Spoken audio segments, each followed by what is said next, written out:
وزیر بلدیات سندھ سید ناصر حسین شاہ کی ہدایت پر anti theft cell water board نے کارروائی کر کے ڈسٹرکٹ ویسٹ منگو پیر میں 2 غیر قانونی ہائیڈرینٹس اور متعدد پانی کے تالاب مسمار کر دیے۔ تفصیلات کے مطابق وزیر بلدیات سندھ و chairman Karachi water and sewerage board Syed Nasir Hussain Shah اور M D Karachi water board engineer Asad Ullah Khan کی ہدایت پر anti theft cell water board اور ایچ ڈی ایم ڈویژن نے مشترکہ آپریشن کر کے ڈسٹرکٹ ویسٹ منگو پیر میں 2 غیر قانونی ہائیڈرینٹس اور متعدد پانی کے تالاب مسمار کر دیے۔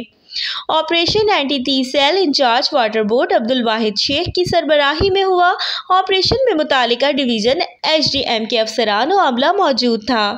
انچارج اینٹی تھیف سیل کا کہنا تھا کہ جہاں سے ملزمان واٹر بورڈ کی 48 انچ پانی کی لائن سے 2 انچ کے متعدد غیر قانونی کنیکشنز کے ذریعے بلدیہ ٹاؤن کا پانی چوری کر کے غیر قانونی ہائیڈرینٹس اور پانی کے تالاب میں پانی جمع کر کے ٹینکروں کے ذریعے مختلف ایریاز میں فروخت کرتے تھے، وہ غیر قانونی کنیکشنز منقطع اور غیر قانونی پانی کے تالاب مسمار کر دیے ہیں۔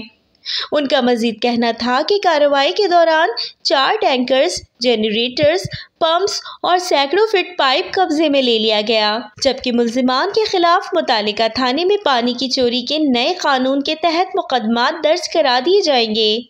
اس موقع پر وزیر بلدیات سندھ و chairman Karachi water board Syed Nasir Hussain شاہ کا کہنا تھا کہ شہریوں کے حصے کا پانی چوری کرنے والوں کے خلاف آپریشن کا دائرہ مزید وسیع کرتے ہوئے ان کو قانون کی گرفت میں لایا جائے۔